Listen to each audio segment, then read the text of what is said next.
Record. Yeah. All right, we're good.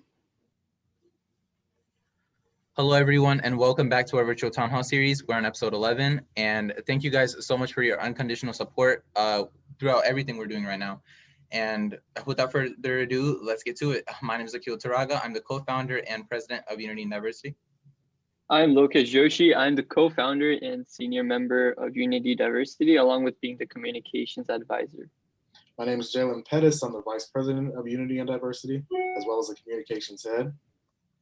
And today we have Mr. Hank Johnson, congressman for Georgia's 4th District. And how are you today, Mr. Hank Johnson? Yeah, I'm doing well, and I hope you are as well. Thank you, sir. Without further ado, let's get right to it. And starting us off, tell us a little bit about yourself. Well, first, my name is Henry C. Johnson Jr., also known as Hank Johnson, also known as Calvin Johnson. And I represent Georgia's 4th Congressional District in the United States House of Representatives, where I've served for the last 7 terms or 14 years. And prior to being elected to Congress, I was a criminal defense lawyer. And I practiced criminal defense law for 27 years before going to Congress. And during that 27 years, I also served for 5 years as a DeKalb County commissioner.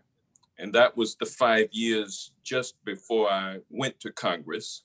And prior to that 5 years while practicing law, I was also a part-time DeKalb County Magistrate Court judge handling criminal and civil matters. And I did that for 12 years.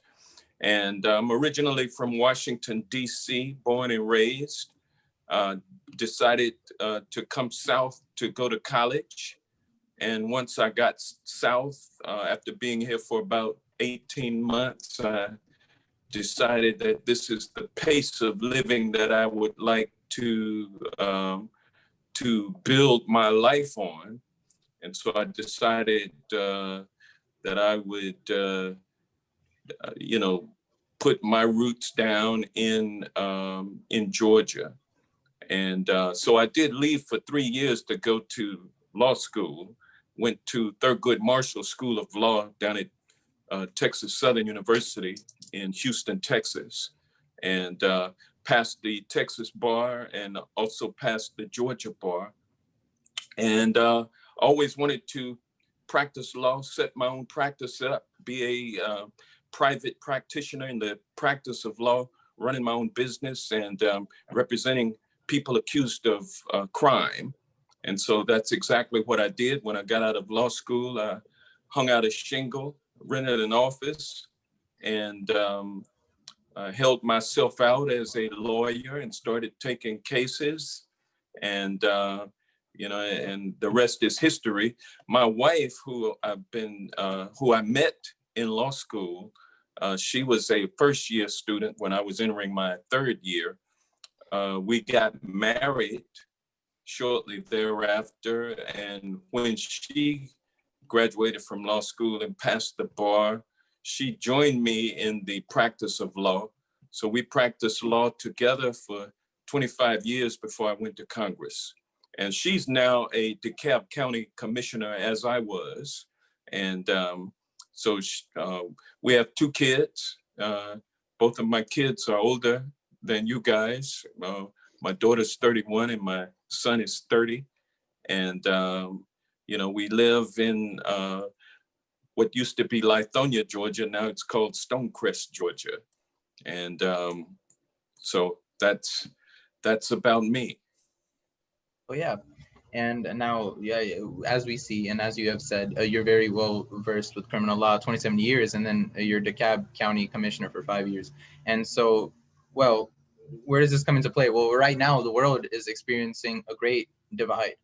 Emotions are at an all-time high, and people want justice. People want to experience domestic tranquility, and that is something we need, especially right now with all the events that are going on. So, well, my question is, one of these issues that's basically dividing the country is police brutality. So how are you tackling that issue? What have you done to tackle police brutality, and what are you trying to do to reform the police? Well, I think my contributions have been the introduction of the Stop Militarizing Law Enforcement Act, which would shut down the program, the Department of Defense program that puts military grade weaponry onto the streets of this country directly from the battlefields in Iraq and Afghanistan. It provides a program that police departments can simply put in an order for whatever military equipment they want, and without any approval by civilian authorities like the city council or the county commission or the mayor or the county commission chair. They can get this equipment directly from the Department of Defense. And then there's a provision in the law, and it's called the 1033 program, but that program mandates that whatever is received from the Department of Defense has to be placed into service within a year from the date that it is procured, or else you have to return the equipment. And so that creates an incentive for the misuse of military equipment that doesn't belong on our streets in the first place. And so we've just had a proliferation of military equipment. And along with that equipment, you get police officers who are either ex-military, many of them, or they are current National Guards people or reservists, military reservists. And in those capacities, many law enforcement officers have been deployed to war zones, not just once, but repeatedly. And so when they go to these war zones, they adapt a military mindset. And that mindset is different than a law enforcement mindset. A military mindset is to go in and kill, destroy, occupy, subdue. That's the warfighter mentality versus a law enforcement mentality, which is to protect and serve the people. So what we've seen is the onset of a military mindset into civilian law enforcement, along with a pipeline of military grade weaponry coming from the battlefield straight to the street. And so when you have 2 or 3 officers, or even one officer who's been deployed, mindset is warped, comes back, starts sharing war stories with their friends on the force, and that kind of infects everybody. And then you've got the weapons right there. And so what you have is a breakdown in the culture of law enforcement. And so I have filed the Stop Militarizing Law Enforcement Act to shut down that pipeline, and have introduced that legislation in the last 3 sessions of Congress. In this session of Congress, that legislation ended up being included in the George Floyd Justice in Policing Act, which was passed by the House and which is now in the Senate, but the Senate refuses to act on it. So that's one major contribution that I've made to the in terms of law enforcement and criminal justice reform. But I've also got several other matters. The Grand Jury Reform Act, which would ensure that when law enforcement officers kill a person in the line of duty, that the investigation would be conducted not by the agency that employs that officer who used the deadly force, but by an independent law enforcement agency. And moreover, that investigation would be chaired or led by an independent prosecutor, not the same prosecutor who is over the area where the law enforcement officer who committed the homicide works. And that way you can kind of establish some independence of an investigation, which can then lead to a result that is more in keeping with justice, as opposed to one that simply coddles and protects police officers, one that can start to hold police officers accountable. And when you can hold police officers accountable, then that is that helps them to conform to the law. That helps to balance out their conduct. It causes them to think before they pull the trigger. If you think and don't pull the trigger first, don't be trigger happy. So the reason why we have so much killing of unarmed Black people and brown people in this country is because police officers, along with that culture of policing, which has become a warrior mentality as opposed to protect and serve, and the equipment that goes along with that, they have not been held accountable when they misuse that equipment. And so the Grand Jury Reform Act would go a long way towards ensuring that police officers could be held accountable. And I've got several other pieces of legislation. The Law Enforcement Officers Bill of Rights Elimination Act. You may not know this, but the Fraternal Order of Police and the International Brotherhood of Police Officers and other law enforcement unions exert powerful influence over legislation. And so local legislation, state and federal. And so there are provisions in state laws and also in union contracts that protect police officers from being subjected to questioning and other things that kind of put law enforcement officers in a special category, which is different from the way that ordinary people would be treated. They get advantages that civilians don't get when it comes to being investigated for wrongdoing. And so the Cooling Off Elimination Period Act, my legislation is called, with provisions in state law and collective bargaining agreements, so that we would level the playing field so that these officers are subject to the same rights and disabilities as the civilians upon whom they assert the law, upon whom are held accountable under the law. No reason why they should not be in the same situation.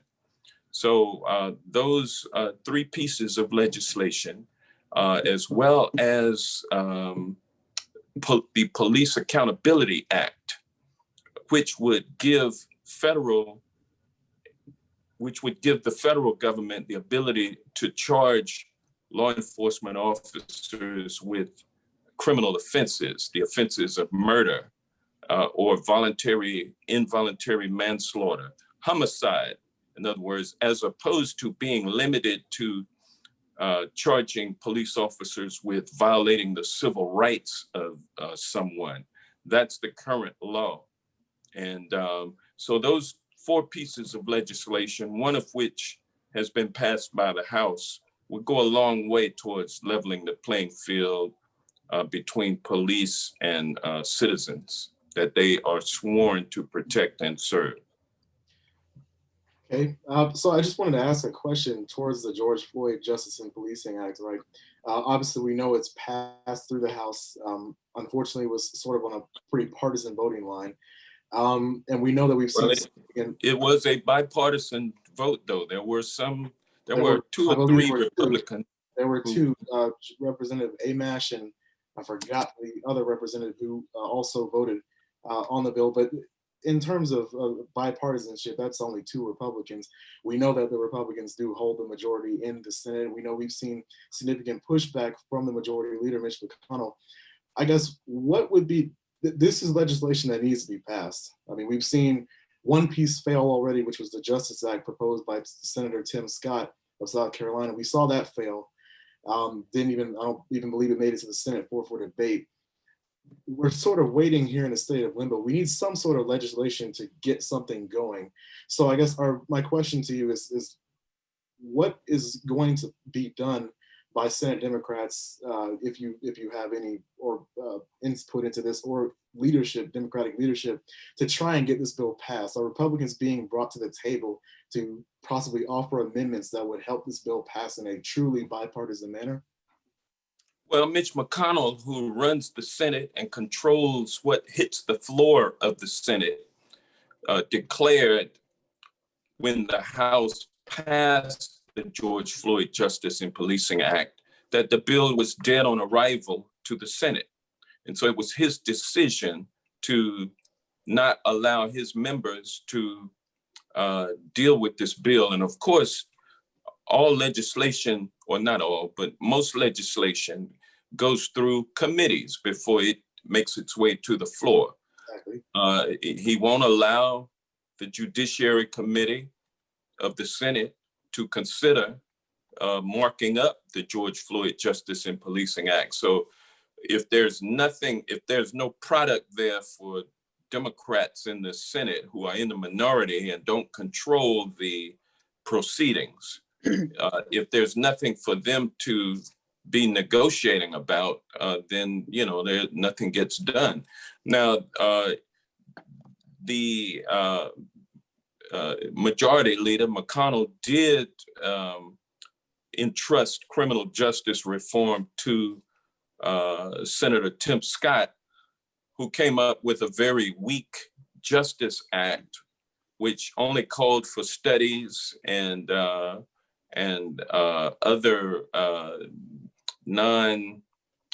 it didn't have any teeth about it whatsoever, not really much reform at all.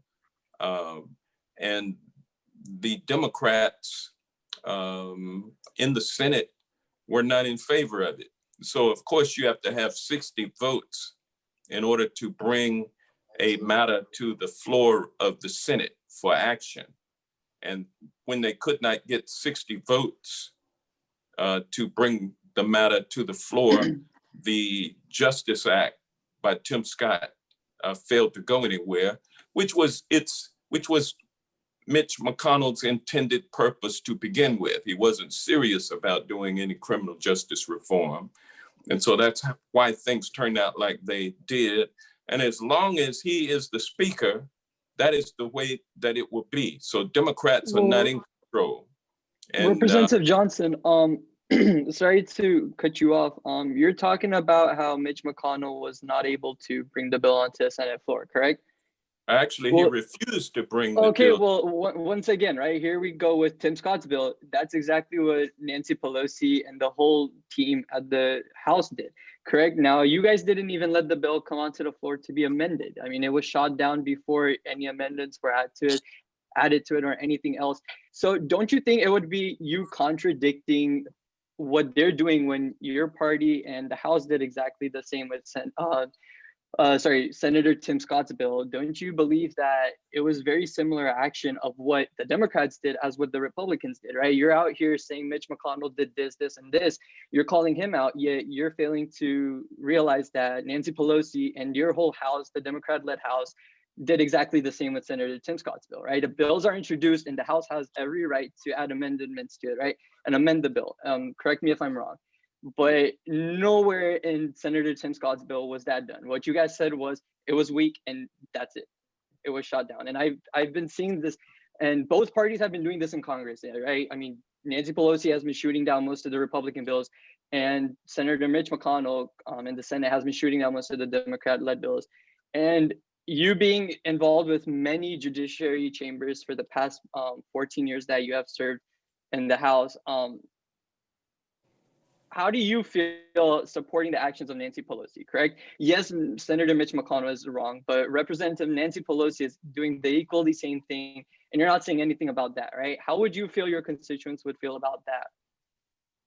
Well, that's incorrect assessment of the situation. What happened was, yeah, well, I'm getting ready to explain it to you. The House passed legislation that it then sent to the Senate. The Senate did not take up our legislation, amend it as they could, deal with it in any way that they saw fit. They refused to do so at all. Instead, they came up with their own legislative piece, the Tim Scott Justice Act. The Senate was not able to pass that legislation. So therefore, that legislation did not come to the House. So the House has not dealt with the Justice in Policing Act because it was not passed out of the Senate. And the problem in the legislative process is that the Senate has not passed anything. When the Senate takes action, then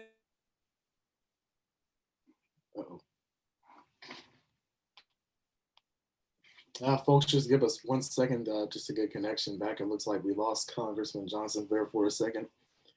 Just give us 2 seconds to see if he's going to be back.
Okay, we're back. Okay.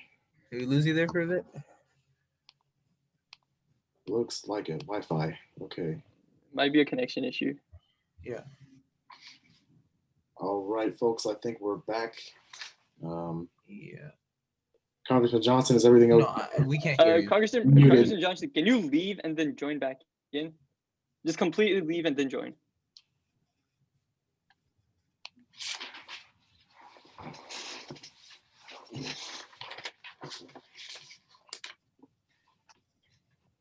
We are experiencing some technical difficulties. Just bear with us, folks.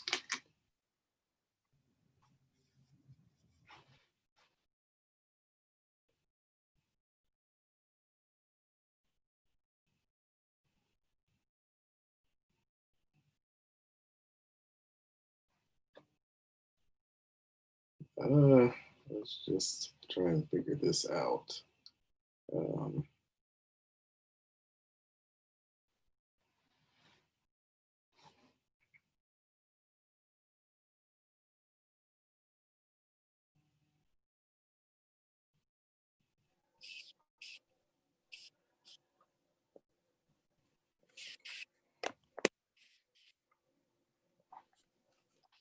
Okay, folks, it looks like we're getting him back.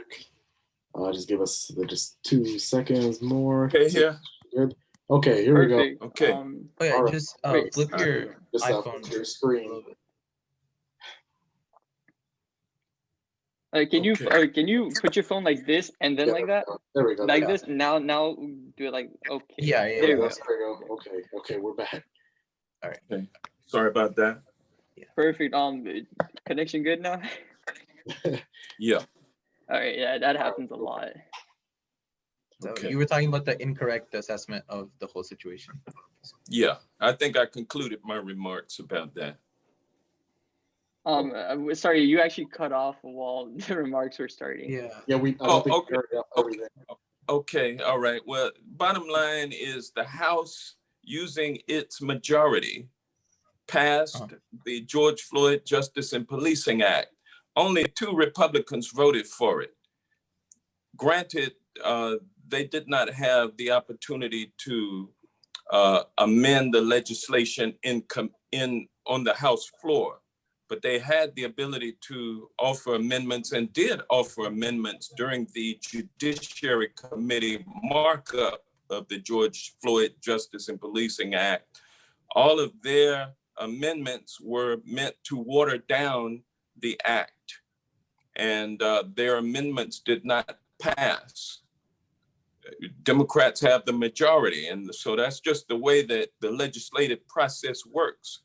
Whoever has the majority usually wins. I mean, the minority does not prevail unless they have good policy. And when they don't have good policy, then they don't win. And that was the problem with Republicans and offering amendments to the George Floyd Justice and Policing Act in the committee process. And they did not have a chance to do so on the House floor, because if we had given them that opportunity, then we would still be arguing amendments on the House floor would not have passed anything. So you've got to handle your business, and that's what Nancy Pelosi did. Now, when we passed it, we sent it over to the Senate.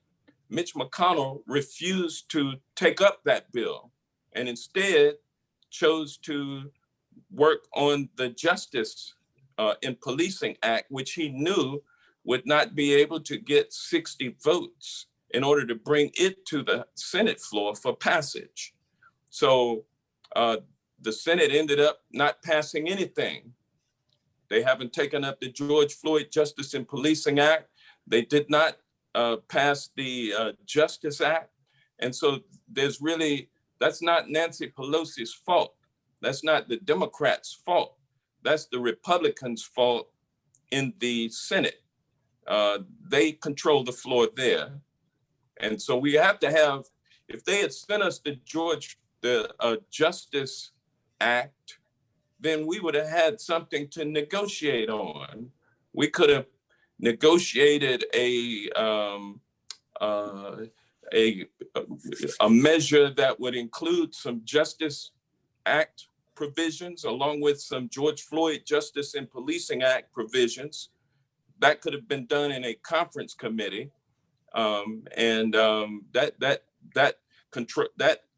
conference committee is Democrats and Republicans in the House and Senate, a conference committee coming together to work on legislation that both houses could pass. But we couldn't get to that point because the Senate refused to pass anything or failed to pass anything. So that's the difference. It's not Nancy Pelosi's fault that there was nothing done. It's really Mitch McConnell's fault for not passing anything through his chamber. And by the way, the House has passed a plethora of bills, good legislation that the Senate has simply refused to take up. Mitch McConnell refuses to take it up. They haven't been interested in doing any legislation. They've been interested in confirming conservative justices and judges to the courts. And that's about all that they've done. Do you believe that's a lack in bipartisanship? Do you believe that's a lack of communication between both parties, right? Obviously, currently, our current situation in Congress is how both parties are basically trying to go about their own way, right? And that's something that nobody will deny, right? Democrats are trying to push their agenda and Republicans are trying to push their agenda. One is in control of one part of Congress and the other one is in control of the other. And do you believe the difference is that one party is ready to work with the other party. The other party, the Republicans, is My Way or the Highway Party. Well, see, if you want to go that road, we've all seen press conferences with Chuck Schumer, with Nancy Pelosi, and we've all seen how they've been going against the Republican agenda. So I wouldn't necessarily say it's not working with each other. I do personally believe, and I do know that my fellow peers also believe the same way, that both parties are not willing to work with each other right now, and that is an issue. So in other words, he's basically asking, is there like a common ground that you guys potentially can get without just passing blame? We've done that a number of times. Passage of the CARES Act, for instance. That was a Democratic House-led piece of legislation that we negotiated with the Senate. After passing it in the House, we passed it in the Senate, and it became law and has worked well. Now the Senate refuses to take up any additional legislation at this time. The House has passed the HEROES Act over 100 days ago, May 15th. And Mitch McConnell said that I'm not going to deal with this bill. We'll wait until the end of July and see where we're at. And when July got here, he still has been unable to pass anything, either the HEROES Act itself or a Senate generated act. And so, Senator, the House and Nancy Pelosi and Chuck Schumer have been in negotiations with the White House. Don't you believe it's both parties at this point? I mean, you can see that right now, right? We're all seeing the media that both. No, I do not. So what you're basically saying is that the Republicans are 100% in the wrong. Yes. Okay, so I guess the Republicans refused to negotiate with the Democrats about the HEROES Act. Mitch McConnell hasn't even been involved in the negotiations. It's been Steve Mnuchin and Trump's chief of staff. That shows you what kind of role the Senate is playing with the House of Representatives insofar as important legislation goes. That's a prime example right there. And you can't blame the House. You can't blame the Democrats. I'm personally not blaming either side. Like I said before, I said both sides are equally responsible for what's going on. What I'm saying is there's no equality in that refusal. The Democrats have actually presented product, but the Senate, it takes two to dance. You can dance by yourself, but in the legislative process and lawmaking process, you have to have someone to dance with you. Yep, that's right. And that's not the Democrats who are refusing to dance. The Democrats are up on the floor. The music is playing, and the Republicans are sitting, got their back on the wall, not wanting to come forward.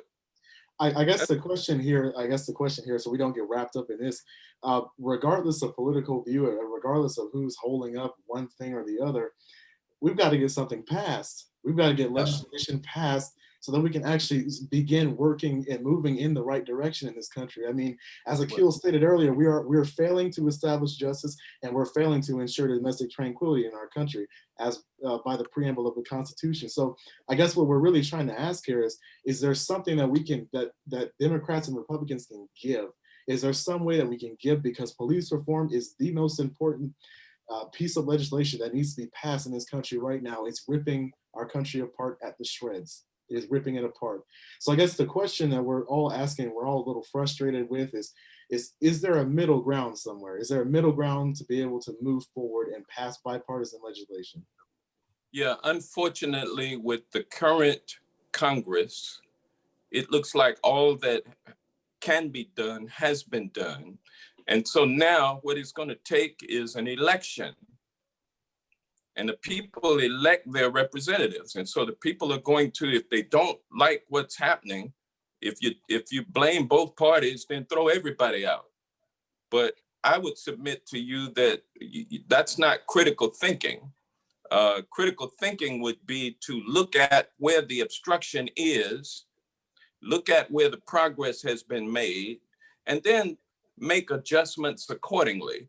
We know that Democrats in the House of Representatives have moved legislation such as the HEROES Act, the George Floyd Justice and Policing Act, HR1, which gets at dark money, secret money in politics, imposes rules and regulations for ethics by people in Congress as well as in the executive branch of government. It makes voting easier. It establishes same-day registration. It establishes automatic registration. It establishes protection of the right to vote in terms of paper ballots as opposed to electronic voting. We know that the House has passed legislation that the Senate should take up and deal with, needed legislation, but the Senate under Republican leadership has failed to do so. So the problem is not the Democrats in the House. So why would you replace people who have been productive? Why not look at the place where people have not been productive and make your changes there? And the citizens have the ability to do that come November 3rd. In this state, we have the ability to elect 2 United States senators. All that's needed to break Mitch McConnell's grip on the Senate is 4 votes. And so you can get 2 right here in Georgia. So why would you not make changes where changes are needed? That would be what my response would be. You know, the reason why things are not getting passed is because of the Senate, and we need to change the Senate. And there's, and I would also add that there's been absolutely no leadership by the president. The presidency has the ability to offer legislation for the House and the Senate to consider. But this president has done none of that. He sits back and talks about what needs to be done, and that's his prerogative. He hasn't contributed to the legislative process very much at all. But that's a different question. Exactly. And respectfully, I interrupt. And honestly, I completely get what you're saying. There's a lot wrong with this world. And there are a lot of different types of opinions that are going around. Some people don't want to compromise. Some people don't want to go dance with you when you're waiting, right? Sometimes like the Democrats who are dancing might have to reach out to the Republicans who are against the wall and vice versa. I mean, at the end of the day, there's always a compromise needed. I get that. So right now, this is a problem. I agree. So this is definitely a problem, and it takes level-minded people to actually fix this problem, obviously. And I know you guys are all working very hard to address this. But here's my thing then. So instead of what you guys are not able to do right now, let's go back to police reform real quick. What can you guys do to basically establish measures to take care of the police officers, right? And I say this in this context. For example, you want to ban these military weapons so police officers don't get hooked on the military lifestyle, and basically, you know, take that to the community where people actually live, people like us, people like me, people like Lokesh, right? But how are you going to ensure that mentally they will loosen up? Are you taking any mental rehabilitation measures? Are you taking any police training center measures? You know what I'm talking about? Like, is there anything in your constituency you can possibly do to basically implement other measures to break down the police culture thoroughly without just straight up banning military weapons? And that may deconstruct police brutality. That may deconstruct the police culture that is basically, well, that's established today. But my thing is, there's always another way. There's always another way. So what can you do in your constituency to basically take care of the police officers that we have so we don't lose them, so we can actually go and reform them? We can go back and forth about this, and I know I'm talking a lot, right? But we can go back and forth. We can go back and forth. Oh, the Republicans, oh, the Democrats, oh, the people in the middle that don't really give a anything about anything. So my point is, what can you do, and what are you trying to do, and what will you do? Well, take, for instance, the HEROES Act, which would provide $1 trillion in funding to state and local governments. The House has passed it, the Senate refuses to do so. With that $1 trillion, states are in a position and local governments are in a position to afford their law enforcement officers with mental health evaluation and treatment. They're able to provide training, retraining. They're able to come up with new use of force standards. All of that takes money. And unfortunately, our state and local governments have lost a lot of revenue due to decreased activity as a result of the coronavirus. Fines, fees, forfeitures, that kind of revenue, sales tax revenue, hotel, motel tax revenue, rental car revenue, all kinds of revenue streams have become dwindling, or they have been severely impacted by the decrease in economic activity. And so therefore, they can't afford to do some of the things that need to be done on behalf of police officers. Even paying police officers a higher wage so that they are not so stressed out working 2 and 3 extra jobs, working 80 hours a week, trying to make ends meet. In this country, we have been cutting taxes for like 2 generations, like for the last 40 years. It's been a campaign mantra of conservatives that we're going to cut taxes and get government off the backs of the people. Well, that government includes police officers, it includes law enforcement, it includes the justice system, both criminal justice and civil justice. It includes schools, it includes education, it includes healthcare.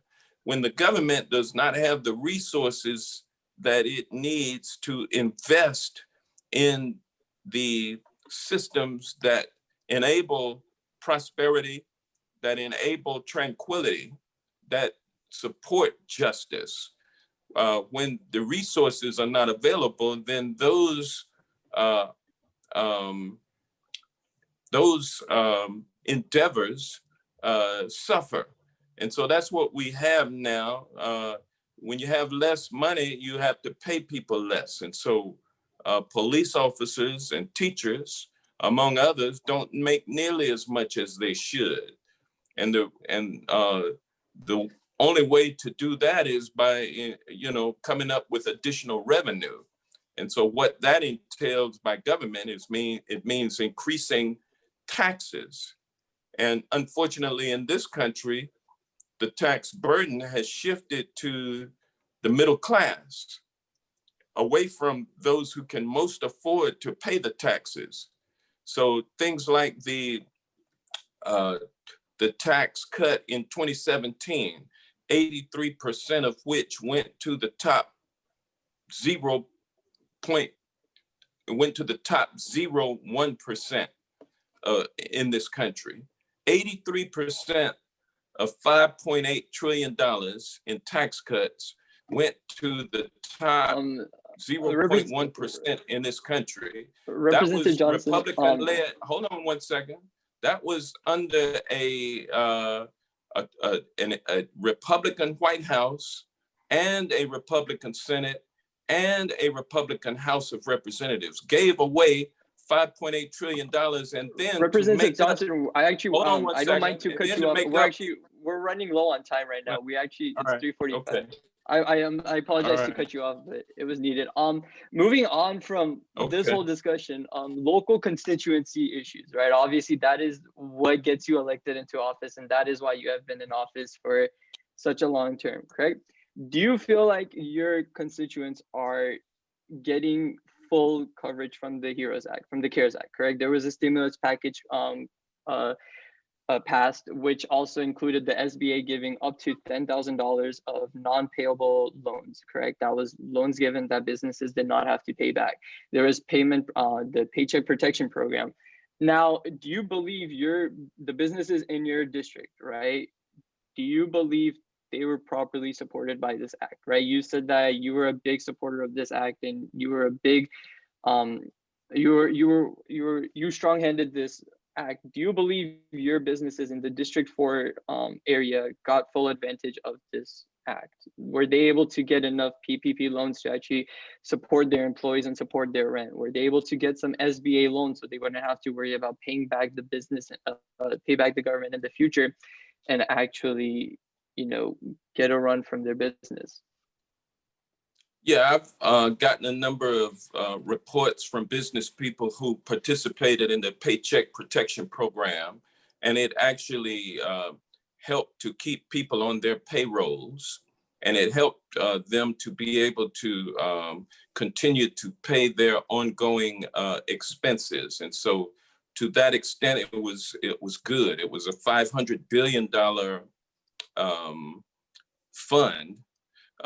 Unfortunately, we rely on the executive branch to report back to us about the efficiencies and excesses and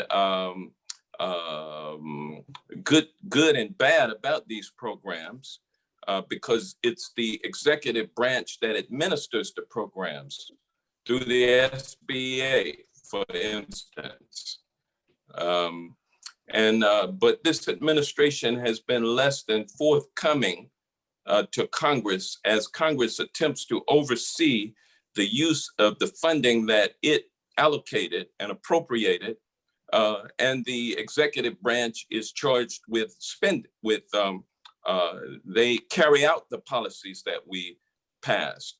We haven't been able to get needed information from the executive branch on the use of these monies that we allocated. And that's unfortunate, because it says to me that if you don't want us to see what you've done, then maybe there has been some dealing with friends and relatives, and there's been some misuse of the money that we appropriated. And we just simply don't know enough yet for me to be able to say that all $500 billion of the Paycheck Protection Program money was spent fairly and efficiently and effectively. Right. I just want to kind of stay within, I guess this is kind of sort of with jobs. Obviously, we know that the COVID-19 pandemic has skyrocketed the unemployment rate, right? It's been affecting pretty much every single constituency in the entire country. I just want to ask you a question towards job creation. What are you doing, or what are you sponsoring or voting on, any bills, any legislation that is specifically pertaining to possible job creation and job security in these tough times? Well, of course, the CARES Act, that's exactly what the Paycheck Protection Program, and also there was an additional $500 billion that Steve Mnuchin was given authority to disperse to large corporations to be able to maintain their employees and also pay their expenses, because they have been hurt by the business shutdown also. And like the Paycheck Protection Program, even less information have we gotten from the executive branch about the use of that money. But meanwhile, we know that that money was not enough. Oh. What, did it happen again? Apologies for that, folks. It looks like it cut out one more time. It did. Okay. Maybe you got a call, because it hasn't gotten kicked off. It was probably just a call. Okay.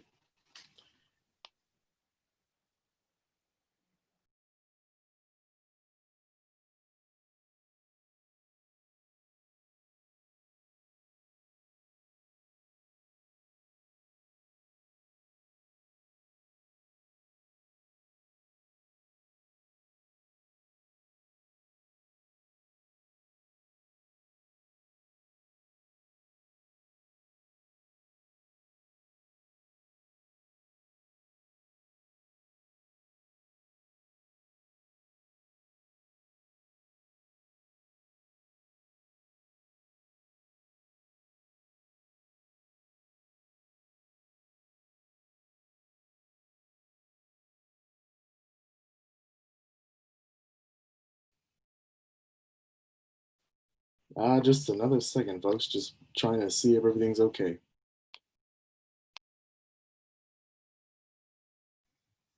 Thank you so much for your time right now. Some technical difficulties on Mr. Johnson's side. Have just some quick technical difficulties. They happen. Unfortunate consequence of having to do everything digital. I'm sure everyone knows. We can thank COVID-19 for that. That and a slew of other things. Oh yeah.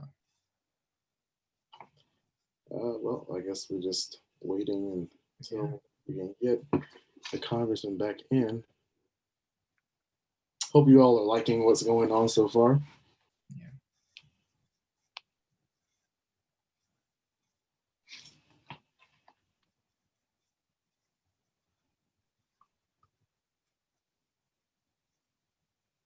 It seems to us you might be having some internet issues.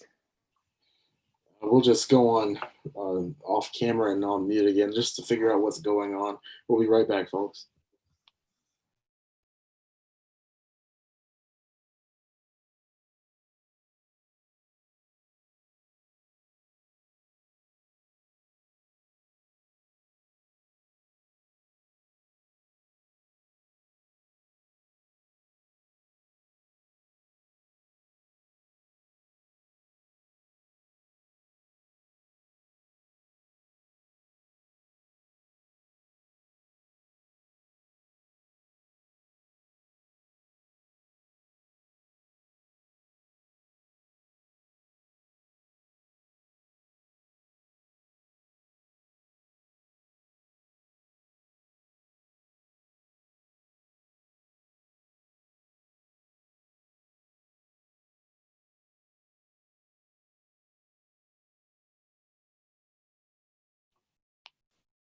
Okay, we're back. We're back.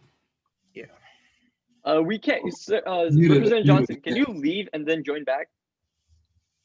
Or just press your mute button and your unmute button. Yeah, we can't hear you. That's You're gonna have to leave and then join back because your system is not registering it. Yeah. Okay. He is back, folks. We're so sorry on the time. Time and technical difficulties, two things that we can't control.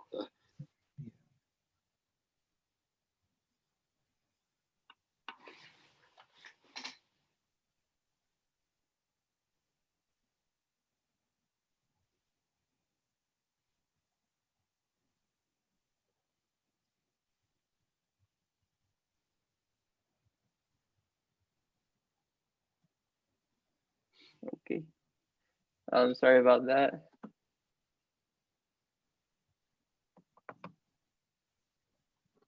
Oh, yep, he's here.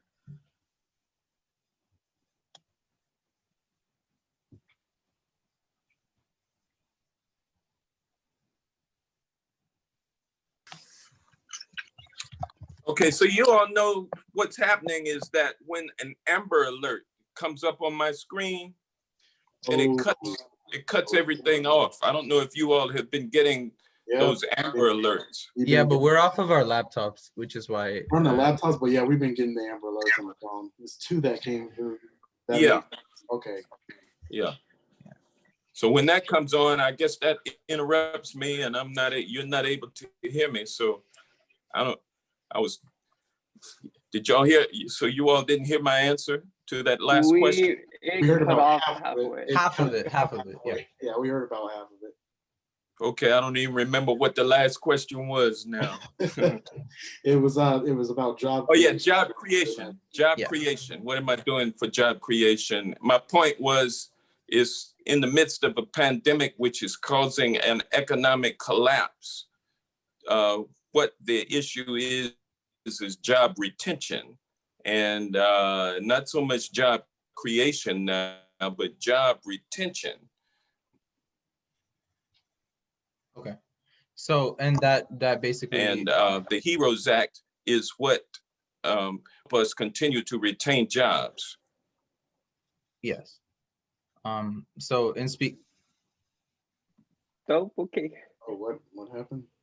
He has been kicked off. There was no Amber Alert this time though. Oh, what? Yeah, Okay. there's no Amber Alert. We at this will time. we will check and we will be right back. We'll check. We We'll are be so right sorry. back, guys. Again, sorry for the technical Yeah. difficulties.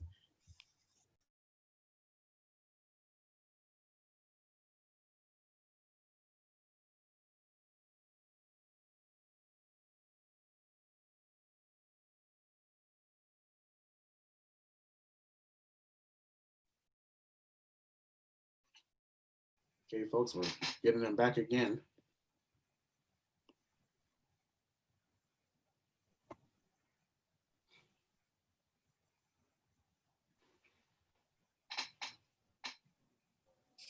Okay, y'all, we're back in.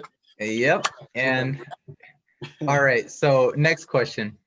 Basically, those that defend free market principles Oh, want limited government intervention, right? Especially like business owners, small business owners. They want limited government intervention so they can basically pursue their own needs in a more autonomous Wow. way. However, a lot of people who also are in the business field want the government to Hey, control competition. Hold on 1 second for me, y'all.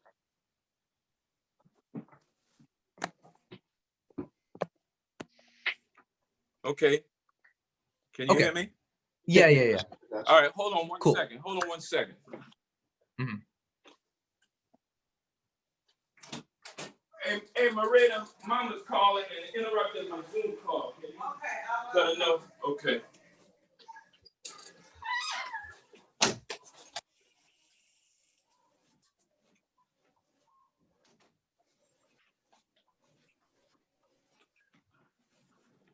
Okay. Oh, Okay. let's see. My video is not on. Okay. All right. Yeah. Okay. We're back. All right. Yeah. So Okay. just like another business job question. So it's just a lot of job owners, a lot of business owners right now, they value free market principles a lot. They want limited government intervention, and they just want to that because they want to be autonomous, right? But then other business owners, they want the government to basically lock down on competition and to just basically provide consumer protection, right? And then they want more government intervention.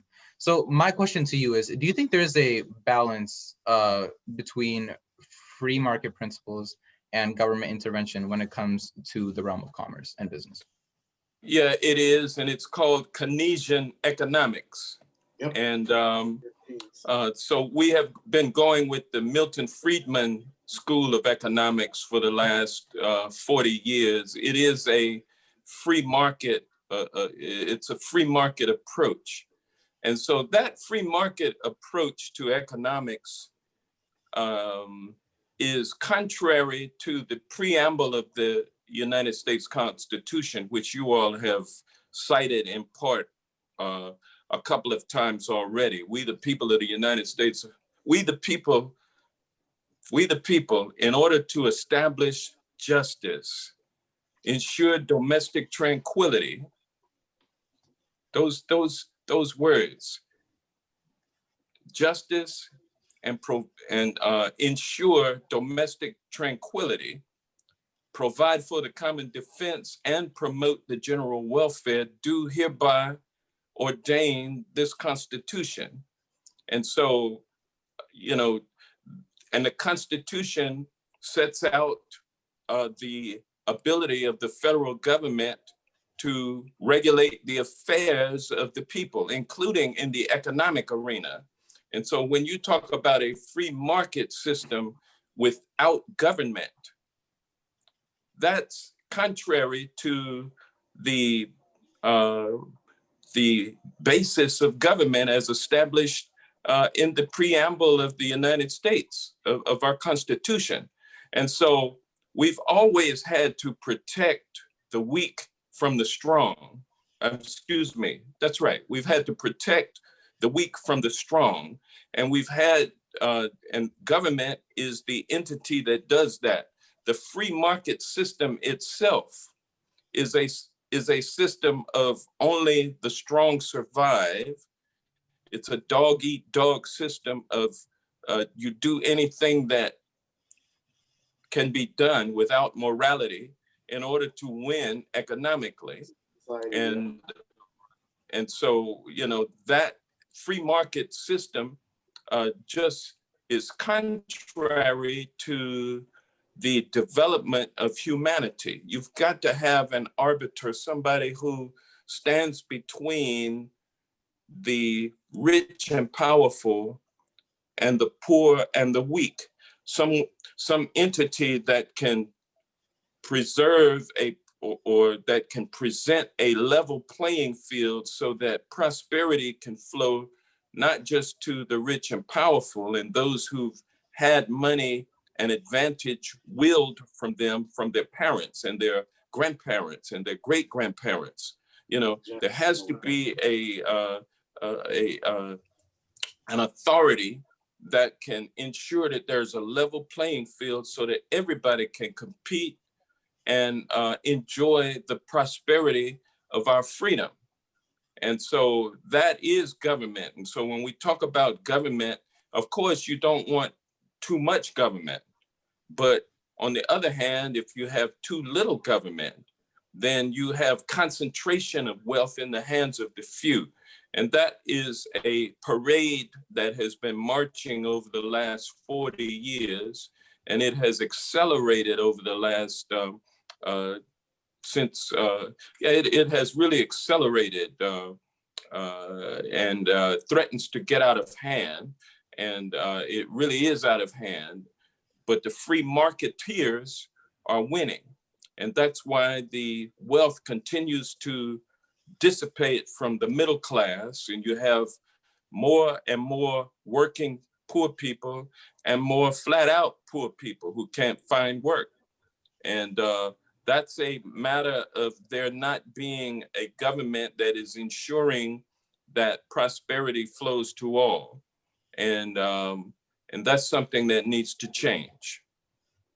Right. We got to have laws and we got to have rules and regulations that encourage and incentivize the growth of all sectors and all people in the economy, be they people of little means or be they people of great means.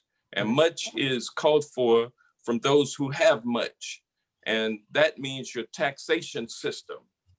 And our taxation system, as I was saying earlier, has put more of the burden of funding government on the backs of working people, middle class people, and working poor people. Rich people and corporations end up not paying their fair share of the tax burden. And in many instances, corporations don't pay any taxes. And that's not fair, it's not right, particularly for multinational corporations that benefit from our military, which cruises the 7 seas of the world, ensuring that commerce continues to flow between nations in this global economy. And they're not paying for any of that. That's wrong. But yet the Supreme Court finds that they have rights under the Bill of Rights, like a right to the freedom of speech, as individual people do, as found in the Citizens United case, which unleashed a flood of secret, dark money, corporate money, into politics, thus corrupting our political process. It again was established by the Supreme Court in the Hobby Lobby decision, which found that a corporation has a First Amendment freedom of religion right. So we see the courts moving towards a corporate personhood model and putting large multinational corporations on the same footing as an individual person. And that's not right. And that corporation not paying its fair share in taxes, nor its shareholders or executives, because of all of the loopholes that are planted in the tax code that allow them to escape their fair share. And those loopholes put in by legislators who were bought and paid for by the corporate interests that fund their campaigns. So we've got to get a handle on these things. And Yes. Once again, my apologies, Yeah. but we're once again really low on time. We're getting I just close wanted on to Yeah, tackle in a little bit on the corporations before we get Yeah. to our final topic. So you were talking about corporations. A lot of people oftentimes get on Amazon.com and Home Depot for not really paying much taxes or like getting away with not paying taxes. Do you believe these corporations need to be get on a little bit more? Obviously, they also fund a lot of politicians in our country, including your campaign. I'm sure. I believe Amazon had given your team about $2,500 and Home Depot had given about $5,000. But once again, we're not trying to go in that route. A lot of people oftentimes, so is there like a way these corporations, how are they supporting the country if not supposedly paying the taxes that is shown on the media? Like, oh, this company isn't paying taxes or this isn't. Okay, well, you're asking me how are those corporations helping the country if they're not paying Yes, taxes? because I mean, Well, just now I you mean, said, right, the tax yeah, I code, mean, right? We get business. on the rich, but I mean, they're also the same ones. Yeah, I support their ability to do business because those businesses create jobs, and we need business development in order for our economy to operate. I'm just talking about bringing back some equality and fairness in our taxing system. Our tax system has been skewed to allow corporations and wealthy individuals to escape paying their fair share of taxes. Now, you note that I receive corporate contributions, but yet here I am talking to you about what the country needs to do. So these corporate contributions do not keep me from being a progressive advocate for people. And moreover, I'm an advocate for changing the campaign finance system so that people in my position don't have to rely on corporate contributions in order to get elected or stay elected. So I support campaign finance reform, and also the development and enhancement of the ability of people to donate to my campaign, small dollar donations.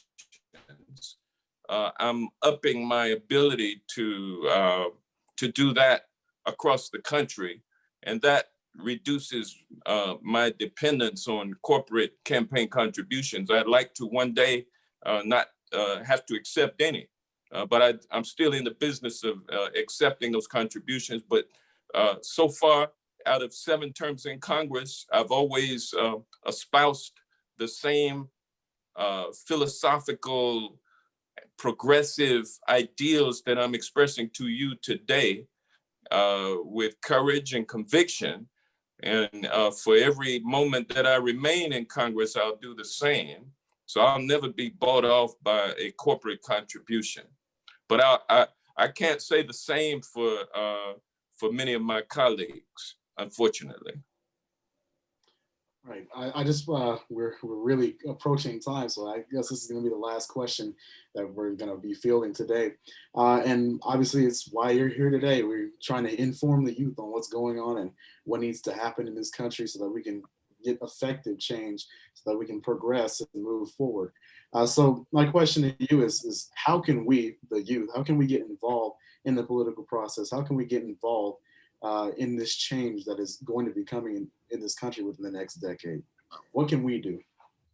Yes, I think you should learn as much about politics and policy as you can, how to influence public policy, and how to become a public policy maker or a politician.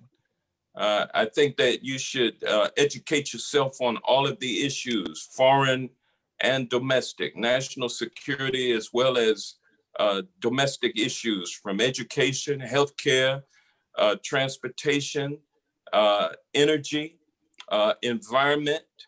I think that you should develop a basic philosophical core about yourself. I think you should have some ideals that you stand for and that you expect others to stand for who represent you. And if they don't, then you should work to replace those people. So getting involved, so first, knowing what you stand for. And then secondly, knowing what your representatives stand for. And third, getting involved in the process of electing people to office who share your values and learning how to work with people. Now, you know, simply because the House and Senate have been unable to come to agreement on issues, and I tell you that it's not the House, it's the Senate, which means it's not the Democrats, it's the Republicans. That does not mean, that assessment of mine does not mean that I'm unwilling to work with Republicans. I stand ready to work with anybody who's looking to move the needle forward to make things better for the people in this country. But we have to stand on truth, and we have to stand on the rule of law in this country. And unfortunately, Republicans have gotten away from that in this country.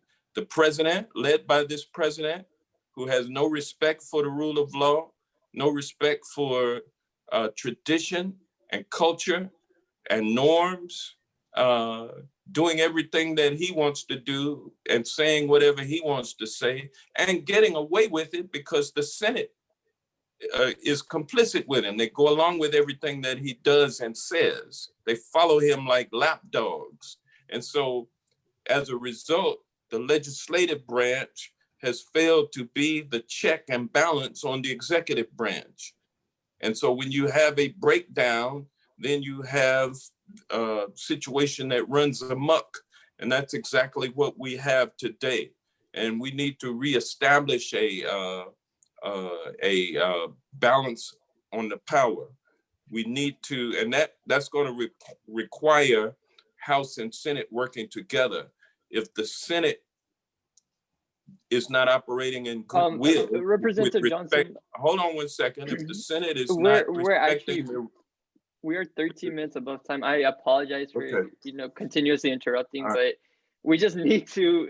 I'm sorry, but we have viewers that are having to. I'm sure you also have other things on the calendar. So to close out, I'll just say that for you all, learn the facts, learn the truth, establish a philosophical basis about yourself, but always be willing to listen to others and change your opinions about things, but always be willing to learn, and then take action. Get involved in these campaigns, and then one day you will be in a position to run for office yourself. Don't be afraid to do so. And when you do run and win and gain office, you're there not to serve yourself, but you're there to serve the people, and don't get it twisted. And with that, that'll end my comments. All right, cool. All right. So thank you. Thank you, Mr. Hank Johnson, for coming on. Don't forget to get out and register to vote, even though the Trump administration, as well as Republicans, are trying to keep you from being able to vote. Johnson, and they're trying to shut down the post office to keep your vote from being counted. We need to move on, Representative Johnson. We need to move on. I apologize once again, but we need to move on. Thank you so much for coming on. Thank you so much. Thank you. Thank you to everybody. Thank you to everybody who's viewing right now. Thank you for going through these technical difficulties with us. And so stay tuned for Virtual Town Hall episode 12 next week. Thank you. You have a wonderful Saturday evening. Yep. Y'all too. Thank you. Okay, wait. Are we off? Take it off of YouTube.